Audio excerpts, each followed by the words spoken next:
অত্যন্ত সুন্দর এই দেশের একটি শহর ফুজারিয়ায় এই মুহূর্তে চলছে WKF ইউথ ক্যারাটে লিগ।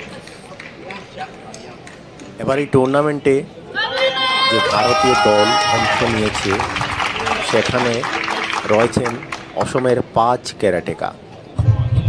এর মধ্যে অন্যতম হ্যামফু বংজাং। সাব জুনিয়র এবং জুনিয়রে ইতিমধ্যে একাধিকবার ভারতীয় দলের প্রতিনিধিত্ব করার পাশাপাশি একাধিক সাফল্য কুড়িয়ে এনেছেন হ্যামফু। সিনিয়রে প্রথম খেলতে গেছেন তিনি। বিশ্বের প্রথম সারির প্রায় সবকটা দেশ যেখানে অংশ নিয়েছে সেই টুর্নামেন্টে কমিটেতে আজ ম্যাচ ছিল তার।